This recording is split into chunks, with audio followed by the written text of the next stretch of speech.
Welcome to Made for More podcast, where faith and personal growth converge. I'm Julia, and I'm honored to guide you on a journey of empowerment and transformation alongside our occasional co-host, Omar. We are passionate believers and advocates for unlocking your God-given full potential. Join us as we explore the intersection of faith, life, business, and relationships, igniting a fire within to embrace the truth that your life is destined for greatness. Together, we'll uncover strategies, insights, and stories that inspire and equip you to become the best version of yourself. Get ready to embark on a fulfilling quest towards personal and professional fulfillment, guided by faith and the unwavering belief that you, my friend, are made for more.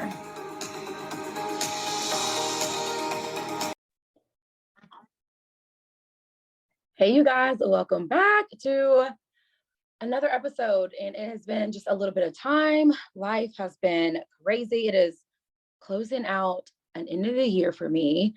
And y'all, a lot has happened in a very short amount of time.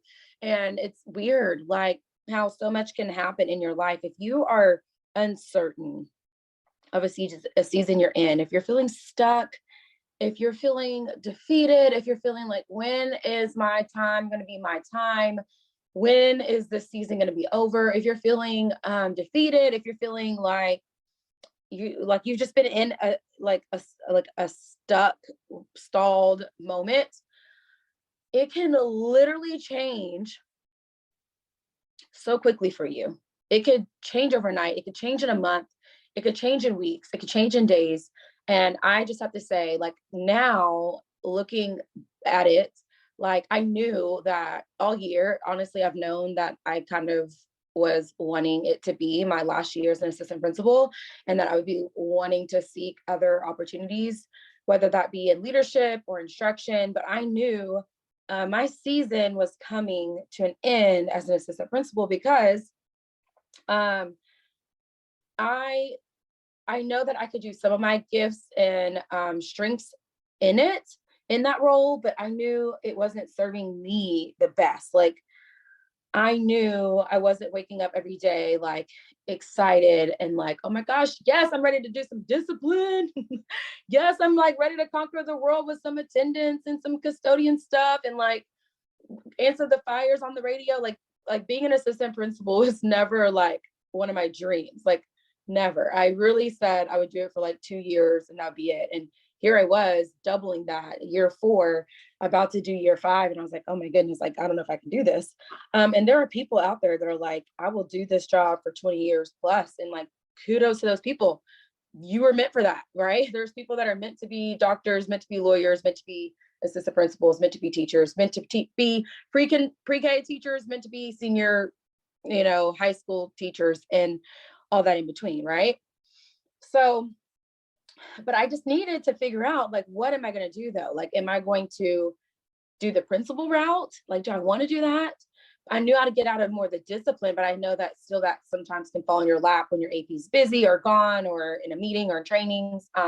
You still have to deal with parents, you're still running the school, but at least I would get to do, like, I'm a very visionary person. So I would at least like it be my school, my campus, my culture, like, do it my way. But that's very time consuming because I'm a very big, I have to excel. Like, I won't do anything, excuse my French, half-ass, right? And I'm in a season of life where, like, I'm in a new amazing relationship that, like, God willing, getting married in the next year, God willing, having kids. So do I want to put all that energy into it? So hear me clearly when I say this. And I don't know, I probably have said this on another podcast episode before, but one of the best advice I've ever been given, Rachel Hollis, I believe, was one of the first people I've heard say this, is you can have it all, but you can't have it all at once. And I used to like want to fight that advice. I used to want to be like, that's not true. I'm going to have it all and I can have it all at once. And I didn't really understand what she meant by that. And what I can say, I'm going to tweak that comment, and through life experiences, I'm going to kind of coin this myself. So I'm going to take her quote, or whoever she got that from, and twist it like this in my own terms. And like, I should make a t-shirt or something. I don't know.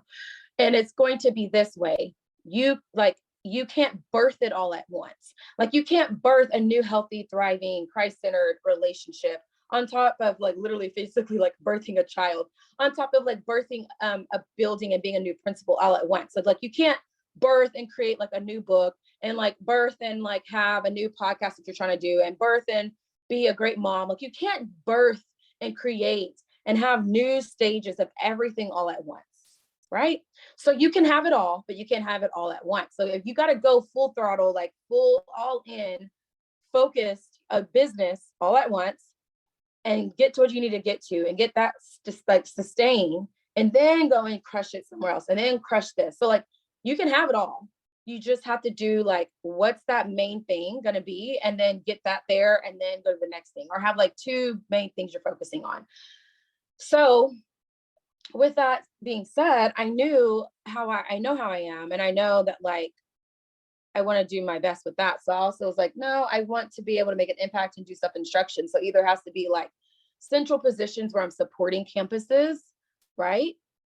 And instruction and coaching, or going back into on campuses doing the coaching role. And so ultimately at the right time in the right place, like, you know, you have a lot of friends, you have a lot of connections. I've been in the same district for almost 15 years. And I grew up in this district. So I know a lot of people and heard about an opportunity. And at first I was like, oh my God, that would be crazy. Who would support two campuses? That's like, are you going to get double income for supporting two campuses? And I literally was like, no, that's crazy. That's insane. And then this is why you should never say never. Best advice I've ever also told myself, guys, who else is like that? Like you tell yourself never and you end up doing it anyway. And literally like shamed this opportunity, like pooped on it and literally like went to sleep that night. And then the next morning I woke up and I was like, wait a minute, this is actually a good gig. And I started thinking more and more. And I was like, actually, I think this gig is meant for me. Like if it's really done the right way, you have to be very focused. You can't have a lot of teachers. And it's just very like maybe just your star math teachers, which is only like 3 or 4 per campus, because you probably have 1 or 2 teachers that are doing it per grade level, and or your new teachers that you're focusing on. And then it's part-time. So you're not on that campus all day. You're going to have a very focused schedule, very focused energy. You're not going to get like tied into the weeds of the nitty gritty. It's like, I'm in for 2 days here, 2 days here, maybe 1 day, part-time. So long story short, I called up and I was like, hey, I've heard about this. And that principal was like, yeah, do you know somebody that might be interested? Like, a teacher or something? Cause they were doing some teacher stuff. And I was like, actually, I was thinking about myself. And she was like, no way. Oh my God, that'd be so awesome. And so long story short, you guys, yeah, the sad thing is I was so ready with this career change to take a pay cut because it's going like doing things that I did before, like with instructional coaching. Y'all know I love coaching, right? Like that's always been my jam. I'm still open to doing coaching. I slowed down on coaching because my administrative job was taking up so much of my time and so much of my energy. And I kind of couldn't keep up with feeling like coming home and having the energy to do the coaching when I got home, with the demands of like what I needed to do for my coaching clients. So I just didn't continue to advertise it. And then my coaching clients that I had, I didn't really try to do a lot of follow-up to kind of continue the program going. But I feel like when I'm going back into the campuses and getting back into coaching, that's just going to lend itself to going back into coaching for business people and for life, and going back into my branding of just Julia's your girl for coaching, whether that's teaching and like instruction, business, life. And back into the pay cut, there's no pay cut. Like our district is doing a teacher raise that's double this administrator raise. So with God and his awesomeness and his provision, like the salary's going up. Like how good is God?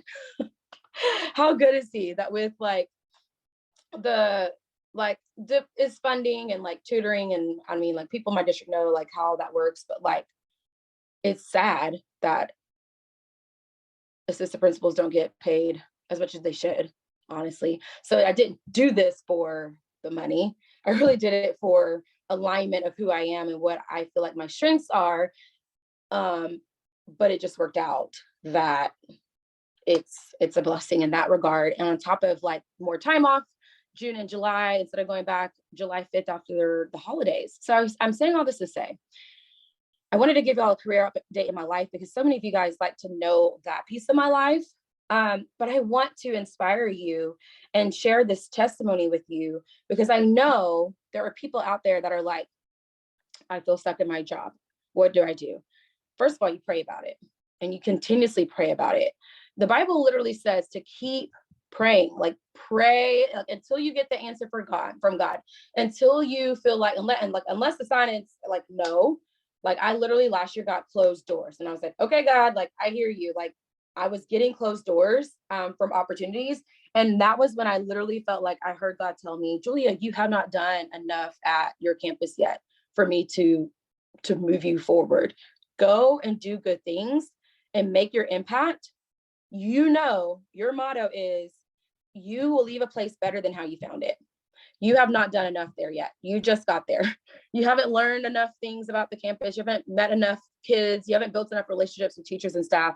You just got there. Go do one more year, serve hard, make the difference. My first year, I felt like there was so much I needed to like see and understand. Like, and then the second year was like, okay, I saw it. What can I do to change it? And so that was where I really focused on year two. And then I was able to build the website, help, build up the culture, help with some of the changes in PLC practices, help with other systems that we needed to put in place, even with some of the discipline that, still continues, but we still were able to put some more systems in place. I wish some things wouldn't have happened as far as like that were outside my control with teacher shortages and leaves and things like that I can't control. But other than that, it was much better of a year. And so I had to be obedient to staying put because that was what I needed to hear. So sometimes you have to pray, pray, pray, pray. And so God tells you, hey, no, I hear you. I hear you praying. I hear you talking to me. This is what I need you to do. And then be obedient to that. And then once you're obedient to that, pray, pray, pray, pray, ask, ask, ask, ask, seek, seek, knock, knock, knock. And God says to do that, to continue to knock, to continue to seek, to continue to ask, right? And that's what I did. I mean, I literally was like, okay, it's March. I want to know what's up, God. Like, you know me. I like to know what my plan is for next year. People were already knowing what their plans are for the next year in March in public, or at least in education. Oh, you still don't know yet? Hey, I'm here. I'm asking. I'm knocking. I'm seeking. Hey, it's me. Oh, it's April. Hello, it's me. Right? So I'm gonna put that on your heart or in your heart to do that, to ask and to knock and to continuously do that and to not lose hope. Like if it's not a career change or a job change that you're looking and seeking, if it's like potentially a relationship change, it was the same process for me with that. Like, God, this isn't working. Like, do I stay in it? Do I stay in this relationship? Do I continue to see like what I need to do to make this better? Do I surrender? Do I let it go? Do I start over? And that's difficult for me. I don't like starting over. Who in the world loves like dating in 2023? Like, it's awful. No one likes to do that. No one likes to. I hate stage one of dating. Like, I hate that. Like, what do you like to do? How's the weather? What's your favorite sport? Like, what do you like to do for fun? Like, no one likes the like foo-foo surface level conversations.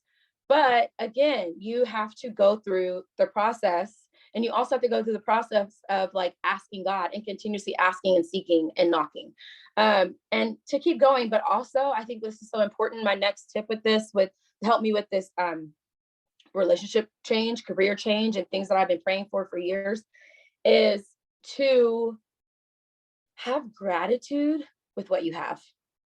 And I know that sounds cheesy, but to have true gratitude for what you have and to truly live in the moment. One thing that I will tell y'all, and I hate to say it because I know I have like teachers that listen, and people that work in my school that listen to my podcast sometimes, and probably even some parents that listen.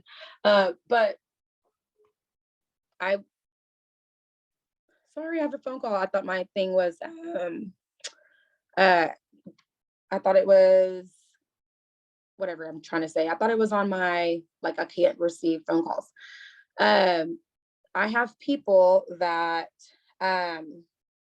told me, a lot of great things about my energy and positivity and all that at my school. And I'm like, man, that's great. I'm glad that they can still see that, but they have no idea my level of energy and excitement and hype when I am in my element and serving in my role as an instructional coach. And when I was in the classroom as a teacher, like that was when my fire was lit. That was when I was like hype. Like that was when I walked in the building every day, like, whoop, whoop, let's go, let's go. So it's just like, y'all have no idea. Like y'all think this is this is